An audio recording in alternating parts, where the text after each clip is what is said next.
Hello, I'm George Liston, CA, and welcome to Dialogue, a program that explores the world of ideas and issues in international affairs, history, and culture. In a very real sense, the global war on terrorism offers the prospect of participation to all who would seek to oppose the forces of chaos and destruction. For the private citizen, that participation may call for a spirit of confident vigilance and a more profound grasp of cultural differences. For institutions, participation can be more complex and demanding, and no institution faces a challenge greater than that of America's military. To conduct a complex and integrated response to terrorism, the men and women of today's armed forces must be at once warriors, diplomats, peacekeepers, and peacemakers. This is a set of obligations that by themselves define the meaning of security in the first decades of the 21st century. My guest is Lieutenant General Jean Renuart, Director of Strategic Plans and Policy for the Joint Chiefs of Staff. General Renuart, welcome to Dialogue. Thank you, George. It's good to be here. It's great to have you here. It really is. And let me start in a very personal way, actually quoting you to you, if I may. And I think I'm going to use this quote because it suggests to me, and I think to all watching, the broad dimensions of the conflict we're engaged in. And it was made at the time, or just after the tsunami, at a time when America responded and helped Indonesia. And you were asked about that, and here's exactly what you said. You said, "Some may say that's not part of the war on terrorism. Actually, that's at the heart of the war, because it is creating in the minds of those who might choose the extremist ideology the idea that the West really are forces for good and will come to their aid when they have a tragedy like that." I'd love to get your comment on your comment, because it seems to me that that's a very interesting idea about where the real battlefield is. Well, George, I'm flattered. I didn't realize I sounded so good. But importantly, that is one of the real pillars of our strategy in this global struggle against terrorism, and that is to counter those extremist ideologies and to provide support for moderate ideologies. One of the ways you can do that is by showing the great generosity and friendship of not only the United States, but other countries that have that ability to provide assistance. If you were an investment banker, you would note that it's a much better investment to invest in preventive medicine than it is in expensive diagnosis and care. In many ways, that captures what we talked about here in the tsunami. When there was a great need, the ability of the United States and other nations to come rapidly to the aid of people in Indonesia and Thailand and others, where they had a great tragedy, and you created by providing that aid a sense that there are people interested in the greater good out there, and maybe it's better to align there than it is with those that spread a philosophy of violence and extremism. Yeah, and that, of course, General, is in addition to being a humanitarian good in itself, can dissuade young people who may choose the terrorist path from doing so. I think if you look at the political developments in this example in the Aceh province after the tsunami, you find exactly that to be the case. The separatists who have been involved in a fight for many years realize the importance of maybe turning away from that and becoming more inclusive within their own government. And you know what that suggests to me, and I think it's kind of a delightful dilemma in a way, but the most important metric may be the one that's unmeasurable, that is to say the number of people who don't. Absolutely. Adapt that Whether path. you are trying to combat terrorism in a very kinetic way or through an ideological way like this, it's hard to measure how you succeed because you don't see the results. In other words, things don't happen, which is actually good, but it's more difficult to explain to people why some elements of intelligence, while some elements of the military, why some elements of humanitarian assistance all combine together to provide the right kind of result in the end. You know, another result of the tsunami experience, General, that you also commented on, and I think played directly into an event that you've been connected with for several years now, and I'm referring to the Multilateral Planners Conference. I think the 4th episode of that was held just a couple of months ago. And I'm going to ask you to describe that, but it seems to me that one of the things you noticed this year, and perhaps last year as well, is a spirit of appreciation among other nations from developing part of the world, that we would take steps like that we would be helpful in those ways? I think, as you were kind to mention, this conference is in its 4th generation this year. We have broadened the expanse from what originally was a very small forum to talk specifically about the operations in Afghanistan and the fight in terrorism in a more specific nature. We realized that just as we found with this example, that creating partnership capacity among our friends, creating awareness of the interest of many nations to support the moderate ideologies in developing countries had great payback. Right. And each of these countries was eager and interested to be involved as well. In some ways, they believed that, and rightfully so, that they had a great influence on some of the more powerful nations by the ability to express their ideology, to express their concerns about intrusiveness versus creating capacity, to talk about the importance of developing an economic strategy for a region as opposed to just a military strategy.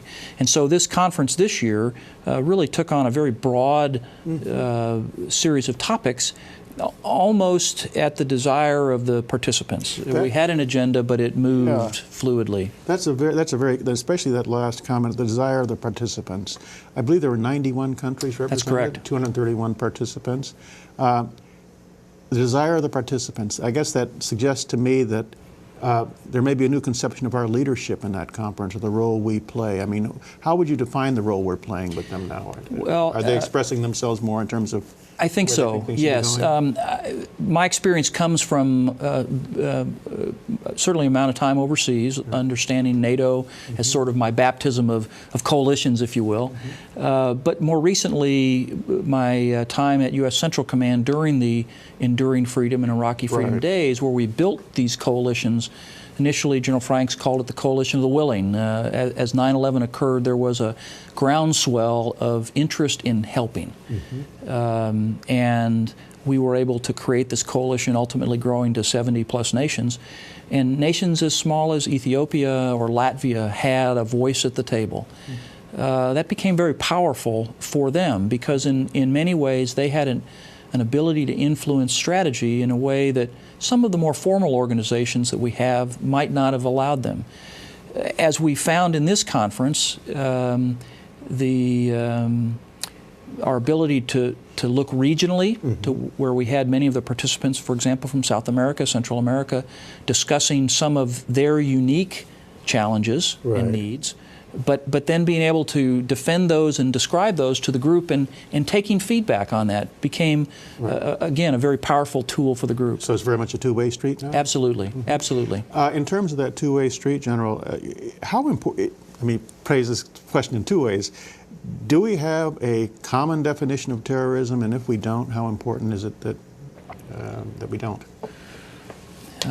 Because these insurgent activities, as you well know, can run the gamut, and, absolutely. And political conditions also run the gamut.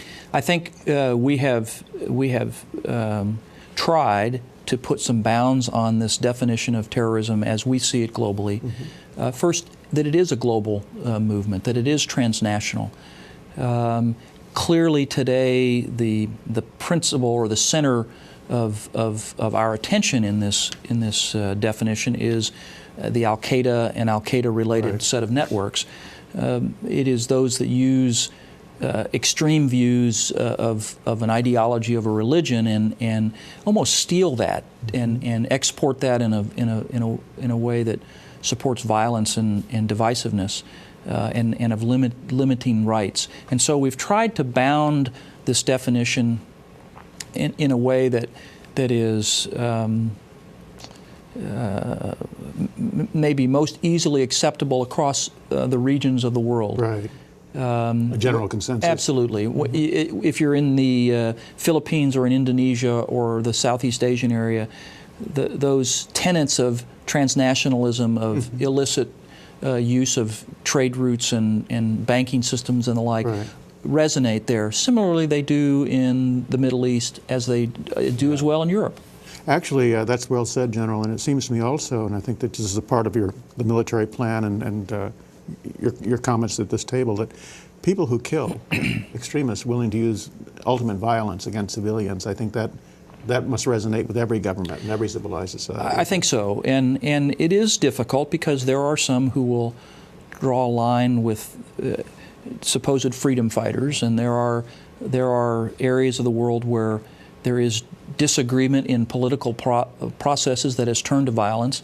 But I think in order to maintain the global focus, you have to really keep the focus on those that would take these ideologies and export them transnationally in a way that affects broad areas of the world. When you speak of the world, General, and the spaces within it, politically controlled, it strikes me, and I'm sure it more than strikes you, is one of the more difficult aspects of this problem, the so-called ungoverned spaces. And I guess, and I'd love to get your comment on this, this could be in sort of two definitions. That is to say, physical spaces that are not controlled, no man's land, so to speak, but perhaps even cyberspace, I don't know. I mean, what are the ungoverned spaces? Boy, you hit a great point, and I'll maybe take the second one first. Right.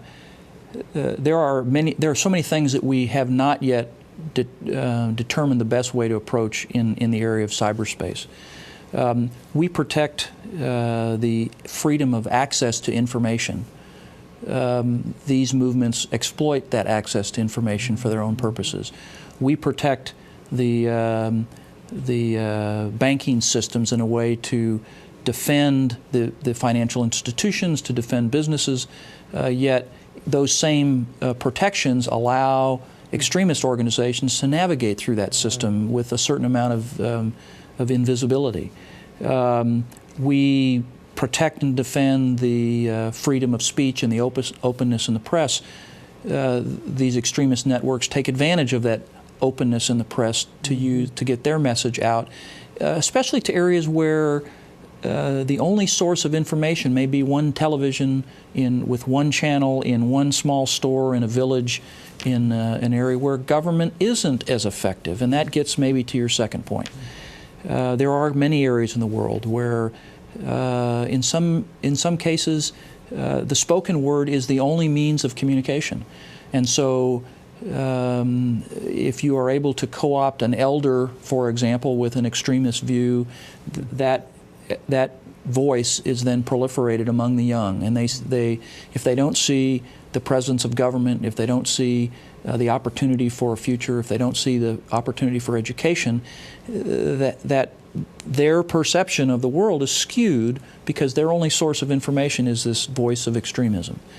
We saw this in many of the small, very extremist schools, the madrasas in places like Pakistan, but also in places like Kenya and other locations where the only opportunity for a young boy to gain any education is through a very fundamentalist or extremist view. Right. And then how does he view the world after that? So we have to invest in ungoverned spaces in a variety of ways. We certainly have to protect the freedoms of our speech and of our banking system and of our access to information. On the other hand, we also have to understand that in that freedom there is vulnerability, exactly, and we have to find a way to counter those that would use it to their benefit. Speaking of vulnerabilities, General, it comes to my mind, and I again, turning briefly to Indonesia, where we mentioned at the start of our conversation the tsunami. Indonesia, as you well know, is also the archipelago, one of the sites, unfortunately, in the world of piracy. A great deal of piracy goes on, staggering amount, which leads me to wonder, in the sense of vulnerability about this, General, do you worry, I'm sure you do, about the conflation of terrorism and crime? I mean, we have major criminal networks in the world engaged in very sophisticated, very powerful, and very ruthless. That is something that we focus very carefully on as we partner with our friends in for example, the Department of Homeland Security, with our friends in other regions of the world. And I'll use South America as a good example, although Indonesia and the Straits of Malacca would be another. In fact, we talked about this particular topic with both the South Asians and the South Americans. The drug trade is active in both locations.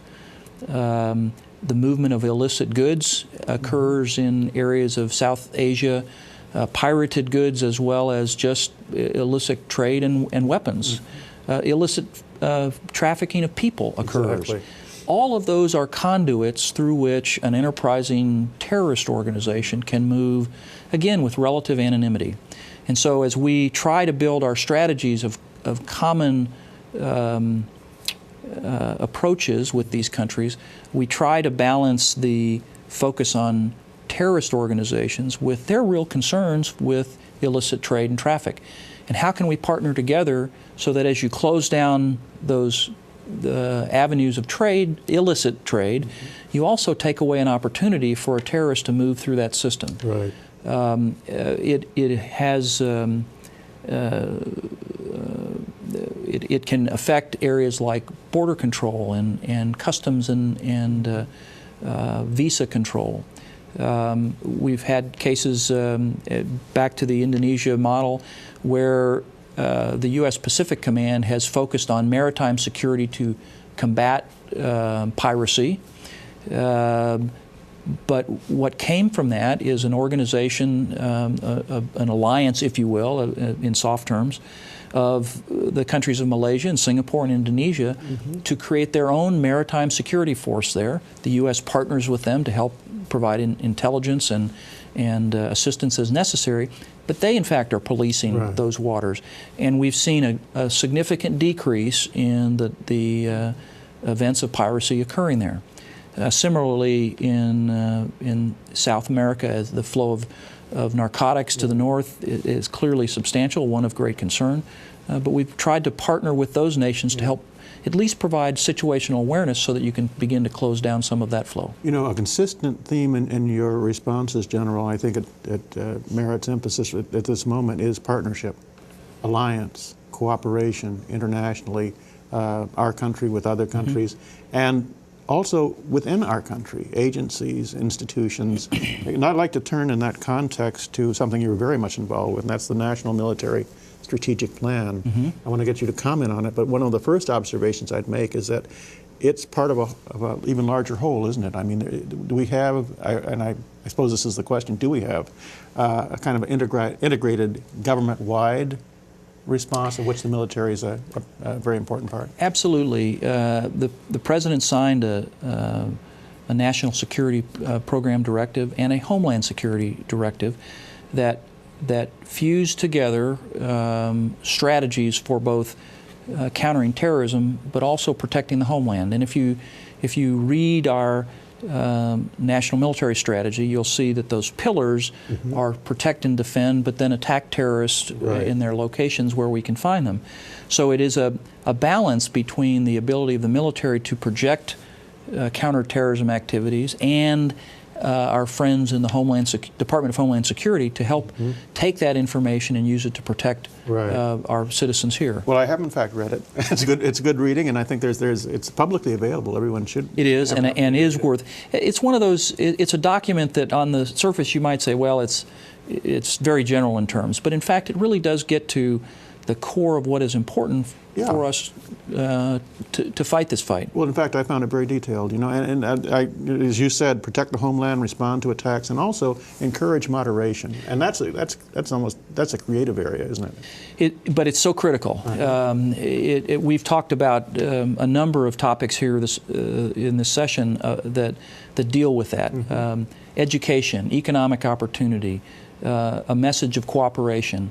A message that we're not in a fight against a religion or an ideology, but rather to take away the opportunity from those who would subvert great religions of the world. And you know, there is discussion about Islam here in this context, but we've seen in a number of instances where people have subverted religious beliefs for extremist views, and we want to work with countries to help moderate that. And we very much feel that a central portion of this is creating the capacity of partners around the world.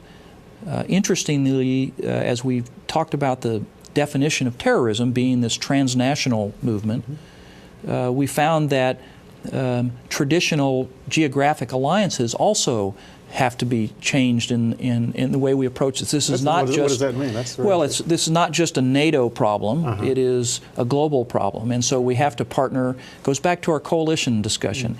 You partner equally with the traditional members of alliances that we've seen over time, as you would with countries like Kenya or Algeria or Ethiopia, where you have spaces that, back to being this ungoverned space area, you have places where without focus and attention and partnership, you could create a breeding ground for cells of these Al-Qaeda-related networks.